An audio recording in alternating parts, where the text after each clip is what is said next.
Alrighty, ladies and gentlemen, we're back. And I think today I'm going to go on a subject that I will be dangerous of running into a very long video. We're going to talk firearms, gun control, and weapon safety. My personal stance on all of the above.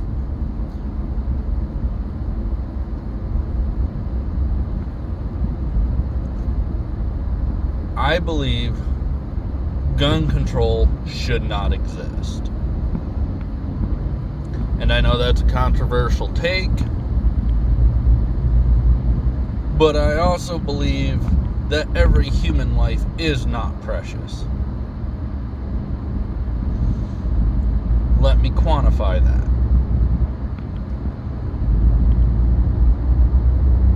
Good people who care, people who take care of each other, every one of them is more valuable than anything else on this planet. But bad people who would actively take advantage of those they can dominate, whether it be through having a firearm or just brute strength or mental abuse, anybody willing to take advantage of another human being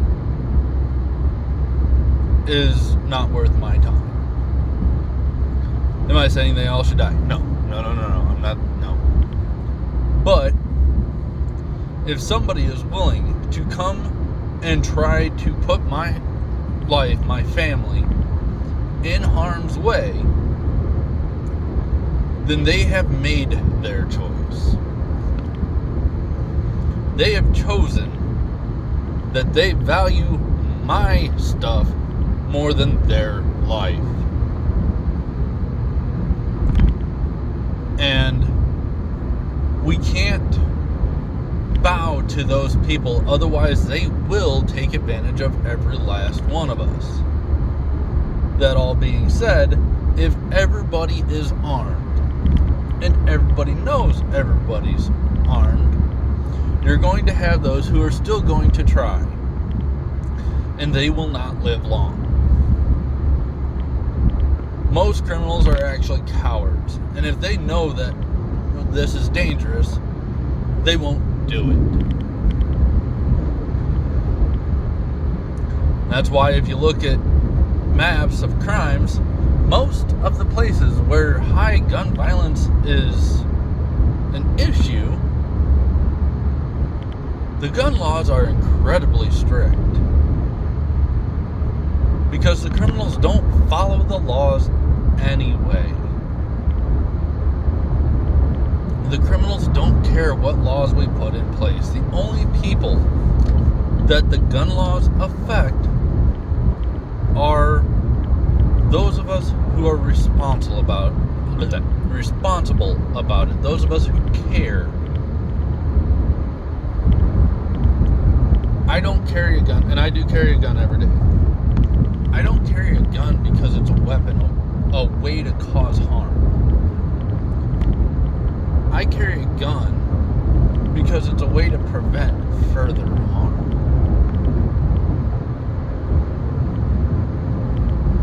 I want to see as many people on this planet safe as possible. And the only way to ensure that is to be willing to do violence to those who have violence in their heart. Every human I interact with has every opportunity to do things the easy way. And I much prefer it. I made it through Afghanistan without having to kill anybody. I'm pretty proud of that. Granted, my mission made it possible. My company's mission was to train the Afghan National Forces. So we didn't come into any hot contact, and for that I am thankful. I was able to make it through 8 years military service without firing a single round in anger. Not every one of my brothers or sisters can claim that. And some of my brothers and sisters are far worse off because of it. I would find it to be a travesty to have to cause harm to somebody in this country that I fought for. Because at the end of the day, I fought for everybody. Every American citizen on this soil, I offered my life in their protection. It was that simple.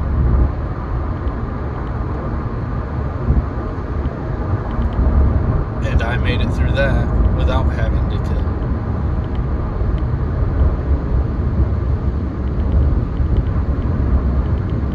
I'm proud of that. But just because I don't want to doesn't mean I'm not willing to. Because those who are evil cannot be defeated with understanding and hugs. Those who are evil cannot be held at bay by understanding.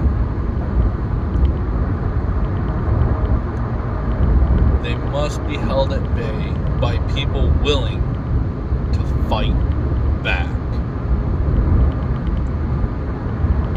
And to be honest, the most vulnerable of our society, women and children. And yes, I know that's going to tick off a few of y'all, but it's true. Are there women out there who could tie me into a pretzel? Yes there are. But the vast majority of women cannot.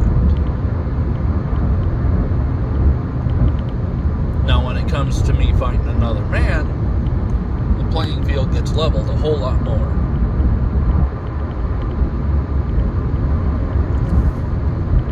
And it's because of the way our bodies are built. Men are naturally stronger, faster, more aggressive. A man properly raised is of zero danger to anybody in society except for somebody trying to hurt something he cares about.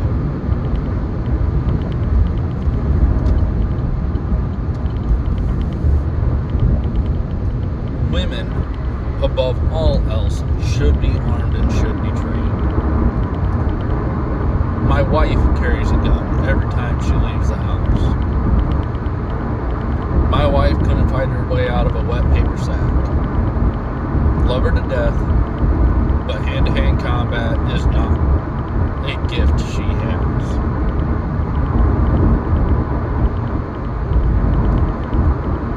That little gun she carries on her person makes sure that even if she comes up against a 7-foot ogre of a human, she can defend herself.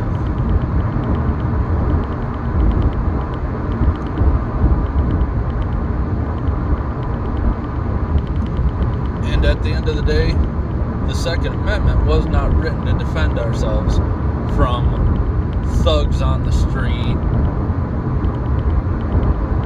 The Second Amendment was written so that we could defend ourselves against the thugs in government. And if you don't believe that the government would turn tyrannical, you need to read a history book or two. Because every time there is a collection of power, somebody with malicious intent strives to obtain it.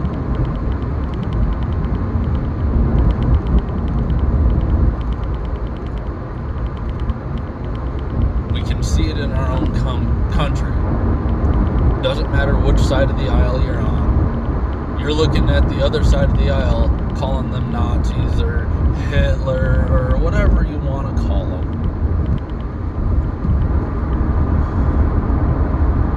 And you want the government to be the only ones armed? You trust the government. Would you see evil in to be the only ones armed?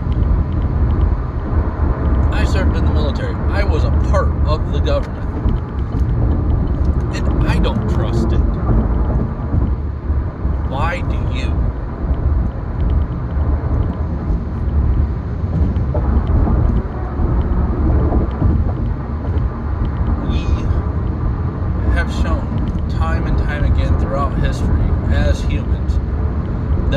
are fallible. That is the one true constant in our nature. We are flawed. Many of us strive to control our flaws and be decent people. But at the end of the day, we are still flawed.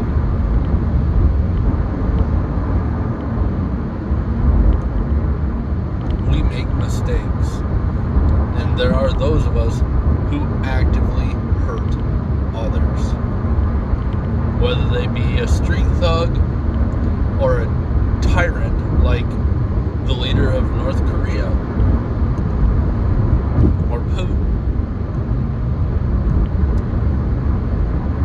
People like that exist everywhere, and we need to be able to fight back. Can I fight back against a tyrannical form of government with a 12-gauge shotgun? Not even remotely effectively.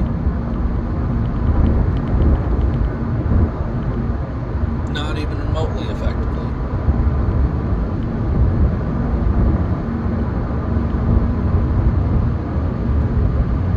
You need to be able to reach out and say hello.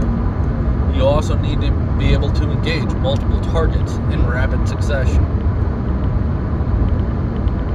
And yes, does the government need to be afraid of your good old boy Hunter? Oh heavens, yes. Most hunting cartridges are vastly more powerful than anything the military uses. About the only thing that really beats out what hunters use on the military side is the 50 BMG. But our belt-fed machine guns, the biggest belt-fed that's not a 50 that is in regular use by the United States military is the 240 Bravo, chambered in 7.62 by 5.1, which is, for all intents and purposes, a 308. 308 was originally a hunting cartridge, still used prolifically in hunting. The 5.56, which used in the M4 and the M249, is not used by hunters primarily because it is too weak. Yes, weak for even deer. Can it be used? Yes. Does it take a higher volume of skill to use that cartridge to put that animal down ethically? Yes. Most people use something like a 30-06, which the military has used. No longer uses because the recoil management, even on a semi-automatic platform, was too difficult. It was too powerful. It was used in the M1 Garand. We haven't used that cartridge since World War II-ish, early Vietnam, because we were still kind of using the M1 Garand.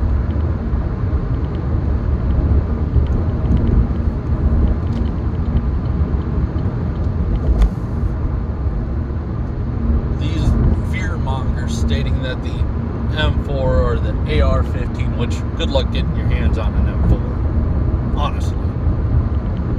One of the most regulated weapons on the planet. Between the M4 and the M16, good luck.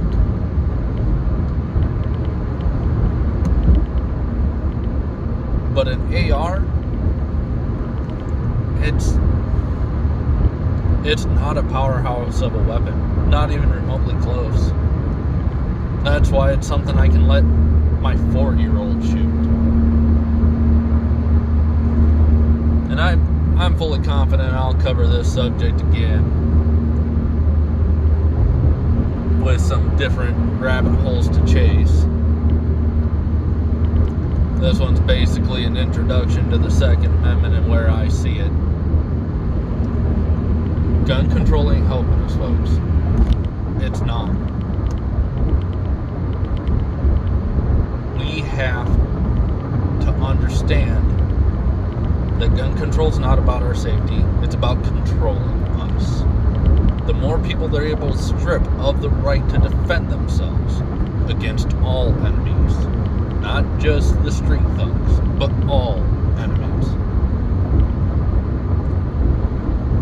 the more easily they will be able to strip us of all the rest of our rights. And if you think that is not a goal of those in power, you are naive. And I know that's going to take a bunch of you off, but it's the truth. And I won't lie to you. Come back around at some point, I'll do another video based on this subject. Until then, have a great day. Be safe. Stay blessed.